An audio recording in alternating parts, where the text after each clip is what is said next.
सुनो भैया, यहाँ पर कोई जैन मंदिर या जैन भाई का घर है?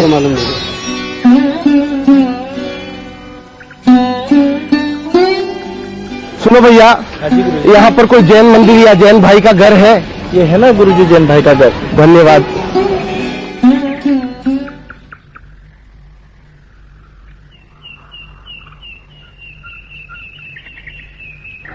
सुनो राजन। हाँ बोलिए।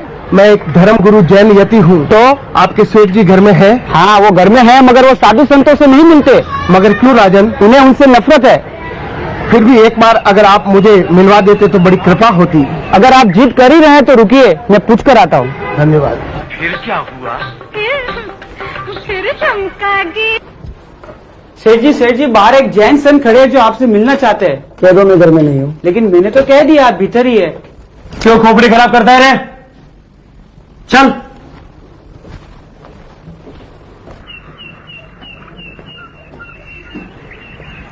कहिए, मुझसे क्या काम है? देखो राजन, हम 3 मुनिगण जंगल में विहार करते हुए चातुर्मास के लिए रामपुर जा रहे थे कि रामपुर यहाँ से 150 किलोमीटर दूर है। जंगल में विहार करते हुए मेरे पांव में कांटा छुप गया। मेरे साथ के दोनों मुनि बातें करते हुए आगे चल निकले और मैं रास्ता भटक गया। मैं 7 दिनों से भटकते भटकते यहाँ तक पहुँचा हूँ। तो क्या आपको पैसे या गाड़ी चाहिए रामपुर जाने के लिए? नहीं राजन, ये सब हमारे लिए वर्जित है। तो आप मुझसे चाहते क्या हो? यदि आप मुझे आज्ञा दे तो मैं आपके घर पे चातुर्मास करना चाहता हूँ। देखिए, आप एक जैन यति है और आप तकलीफ में हैं, इसलिए इंसानियत के नाते मैं आपको मना नहीं कर सकता हूँ। मगर मेरी एक शर्त है। बोलो राजन। देखिए, आप मेरे जीने के तरीके में कभी दखल अंदाजी नहीं करेंगे और न ही मुझे कभी उपदेश देंगे। बोलो, मंजूर है? हमारी क्रियाएं ही हमारा उपदेश है। वैसे भी उपदेश देने से किसी के जीवन में कोई परिवर्तन आ जाए ये कोई आवश्यक नहीं है। हाँ, परिवर्तन के लिए जीवन में एक टर्निंग पॉइंट ही काफी है। ठीक है महाराज को कमरे में ले जाओ। पधारिए महाराज, पधारिए। ये है आपका कमरा, आप यहाँ आराम से रहिए।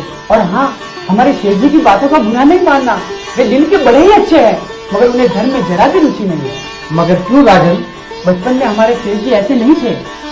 कई सालों पहले उनके माता पिता तीर्थ यात्रा कर लौट रहे थे कि उनकी कार दुर्घटनाग्रस्त होने से उनकी अकाल मृत्यु हो गई।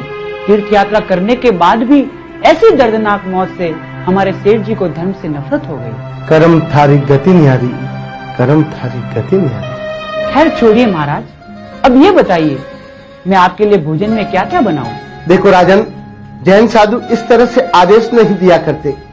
आपके पास जो भी उपलब्ध है उसी में से मैं अपने व्रत नियमानुसार सात्विक भोजन ग्रहण कर लूंगा। हाँ, अभक्ष्य आहार वर्जित है। अभक्ष्य अर्थात? कंदमूल, बैंगन, फूल गोभी आदि कई प्रकार के अभक्ष्य आहार है। दूसरे भी नियम है, मैं आपको शाम को समझाऊंगा। फिलहाल मैं अपनी क्रियाएं करना चाहता हूँ। जी महाराज, मेरी कोई जरूरत हो तो आप मुझे जरूर आवाज देना। धर्मलाल।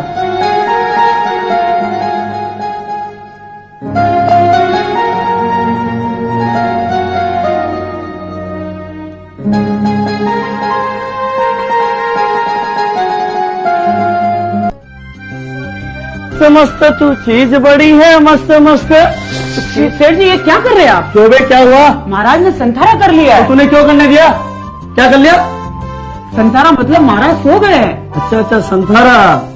लगता है तुझे आज से उपदेश पिलाने शुरू कर दिए। राम कह रहे महाराज रोज इतनी जल्दी सो जाएंगे क्या? रोज का तो पता नहीं, पर आज उनका 8वां उपवास है ना, इसलिए शायद। 8वां क्यों? आज तो कुछ खाया होगा ना? घर में जो कुछ भी था सब उनके सामने रख लिया, मगर सिवाय गर्म पानी के उन्होंने कुछ नहीं लिया। कहीं वे सुबह की बातों से आपसे नाराज तो नहीं सेठ जी? सुबह मैं बात करूंगा, जा खाना लगा।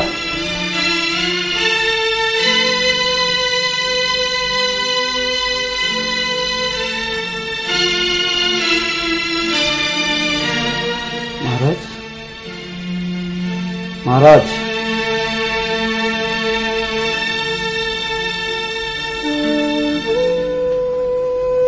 धर्मलाभ राजन। क्या बात है महाराज, कल से आपने कुछ खाया नहीं, नाराज हो गया? नहीं राजन नहीं, साधु तो राग और द्वेष से परे होते हैं, भला फिर किस बात की नाराजगी। रही बात गोचरे की, तो उसका कारण यह है कि मैंने आजीवन एकाष्ठा का नियम लिया है। उसमें भी गर्म पानी सहित 11 वस्तुओं में से ही मैं ग्रहण करता हूं, और 11 में से एक भी वस्तु यदि मुझे मिल जाए तो मैं एकाष्ठा कर लेता हूं, वरना उपवास। बस यही बात है। क्यों अपने ऊपर आप इतना जुल्म करते हो महाराज? जिसे आप जुल्म कहते हैं राजन, उसे हम संयम कहते हैं।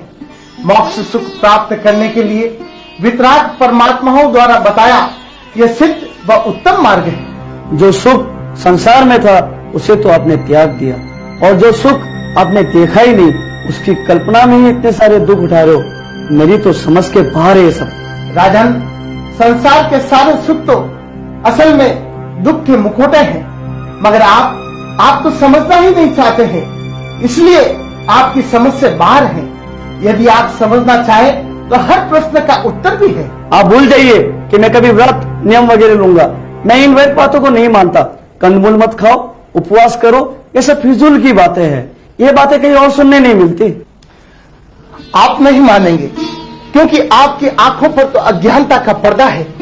यदि विज्ञान ये सच साबित कर दे तो आप बिना किसी तर्क वितर्क करके आंखें मूंद कर इस बात को मान लेंगे, मगर केवल ज्ञानी भगवंतों के वचनों को आप रूढ़िवादी और ढकोसला करार देंगे।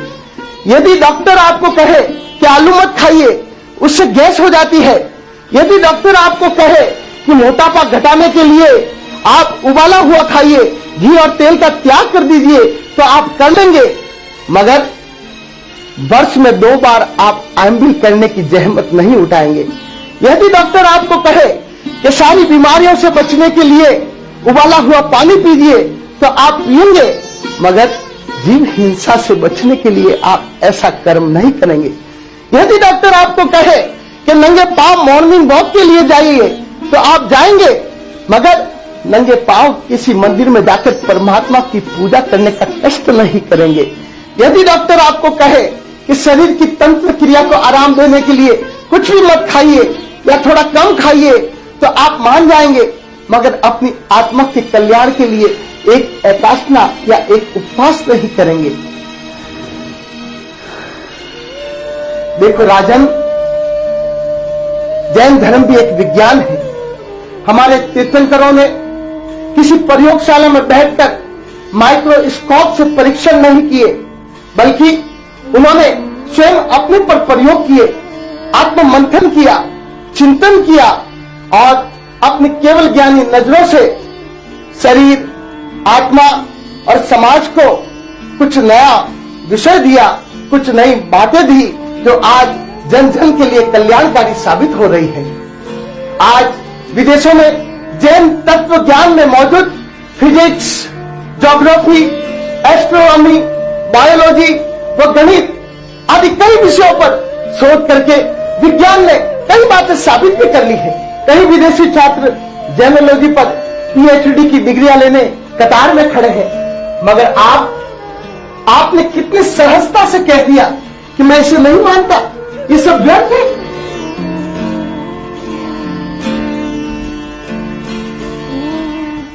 धर्मलाभ, हम धर्म की ज्योति में अपना भी तेज मिलाएंगे।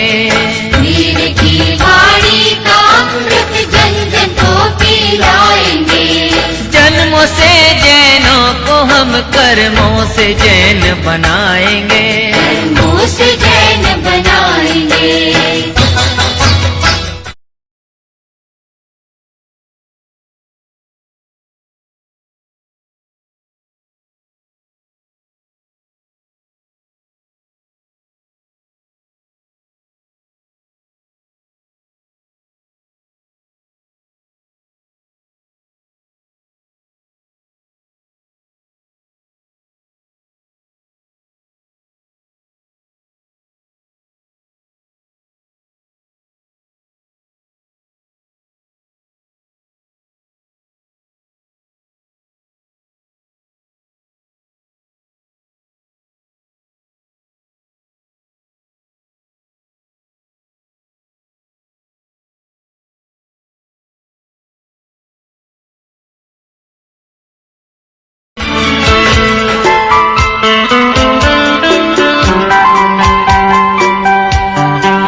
आपने हमें आश्रय दिया, इसके लिए आपको बहुत बहुत धन्यवाद। यदि इन 4 महीनों में हमसे आपको किसी प्रकार की तकलीफ हुई हो तो हम क्षमा चाहते हैं। मुझसे भी कोई गलती हुई हो महाराज तो मुझे भी क्षमा कर दो महाराज।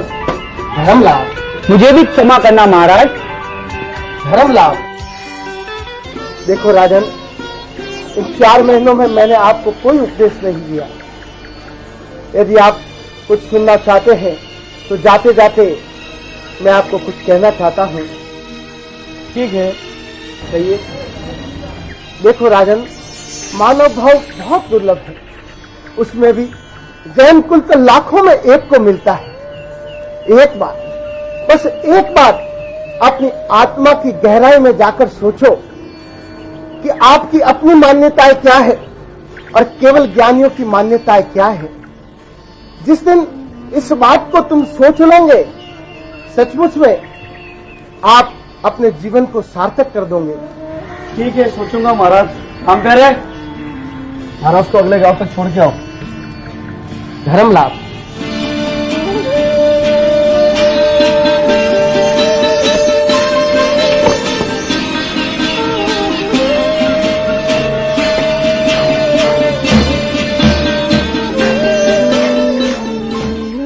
गुरुदेव, मैंने 4 महीने निस्वार्थ भाव से आपकी सेवा की है।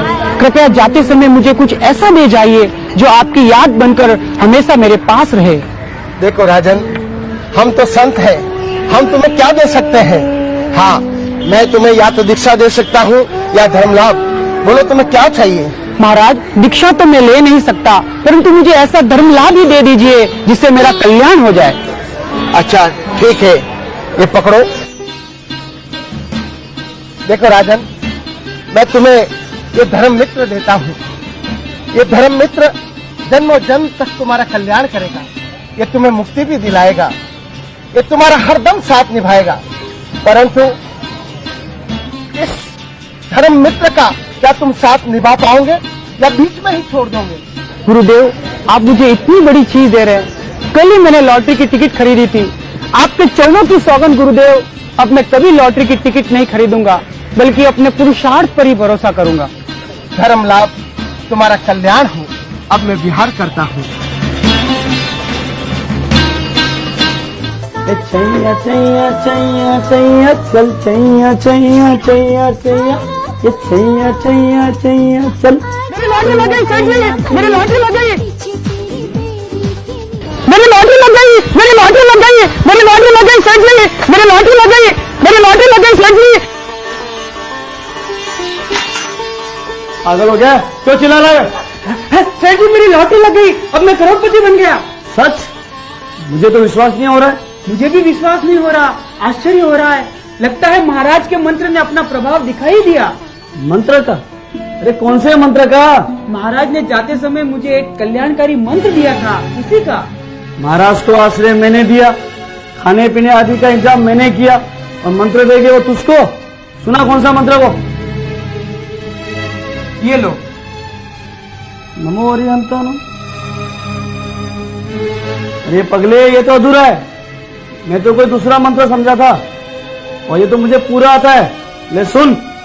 नमो हरिहंतानम, नमो सिद्धानम, नमो आर्यानम, नमो उज्जयनम, नमो लोय सवसावनम, ऐसो पंचन नमुकारो सर्व पाव पनासनो, मंगलानम च सर्वे सिंह परमम हवै मंगलम।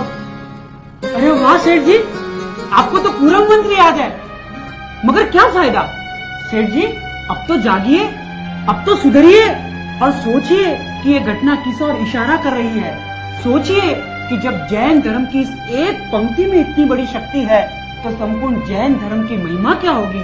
सेठ जी, अब तो यथार्थ को स्वीकार कीजिए। ए चल चल, तुम मुझे जैन धर्म मत समझा, मैं तो जन्म से जैन हूँ। सेठ जी, आप खुद को जैन कहते हैं। कहाँ था आपका जैनत्व जब आपने एक जैन संत का तिरस्कार कर उन्हें अपनी शर्तों पर आश्रय दिया और उनके उपदेशों की खिल्ली उड़ाई। कहाँ था आपका जैनत्व जब गांव के अजैन लोग उस महापुरुष को वंदन कर रहे थे, व्रत नियम ले रहे थे, मगर आपने उनको हाथ तक नहीं जोड़े। कहाँ था आपका जैनत्व जब आप अपने तरीके से जी रहे थे। सेठ जी, जन्म से नहीं, जैन तो कर्मों से बनना पड़ता है। आपको पूरा मंत्र याद है ना? तो क्या आपने मुझसे कोई प्रतिस्पर्धा जीत ली? आपने तो सिर्फ तोता रट कर रखी थी, उस मंत्र का आत्मसात कभी किया ही नहीं। मेरे पास तो सिर्फ एक ही पंक्ति थी, नमो अरिहंताणम, जिसका अर्थ है मैं अरिहंत परमात्मा को नमस्कार करता हूँ। और ये नमस्कार शब्दों से नहीं, दिल से सिर झुकाकर करना पड़ता है, तभी इसका प्रभाव दिखाई देता है। और भगवान जानते हैं कि मैंने किसी लालच में नहीं, बल्कि अपने आत्म कल्याण के उद्देश्य से इस मंत्र का जाप किया। और इसीलिए ये मंत्र अब मेरी परीक्षा भी ले रहा है कि मैं धन लाभ और धर्म लाभ में से किसे चुनता हूँ। सेठ जी, धन लाभ आपका और धर्म लाभ मेरा। लीजिए ये लॉटरी का टिकट, मैंने अब सोच लिया है कि मैं दीक्षा ही लूंगा। तूने तो मेरी आंखें खोल दी रे। चल मैं भी तेरे साथ चलकर गुरुदेव से समायाचना करूंगा, प्रायश्चित लूंगा और हाँ, अगले चातुर्मास की विनंती भी करूंगा। मगर तू क्या सचमुच दीक्षा लेगा? गुरुदेव से धर्म लाभ पाकर जब मेरा इतना कल्याण हुआ है, तो दीक्षा तो निश्चित ही मेरे लिए बड़ी हितकारी होगी सेठ जी। मैं दीक्षा लेकर खुद धर्म प्रचार करूंगा। तो मैं भी संकल्प करता हूँ कि इस लॉटरी ने जो हमारे जीवन में परिवर्तन लाया है, उसके पैसों से मैं समाज में परिवर्तन लाने का प्रयास करूंगा। मैं इन पैसों का अखिल भारतीय श्री राजेंद्र जैन तरुण परिषद शाखा मुंबई जैसी संस्थाओं का अनुदान करूंगा जो धार्मिक शिक्षा का प्रचार करती हो। तो सारी सामाजिक समस्याओं का हल धार्मिक शिक्षा में मौजूद है।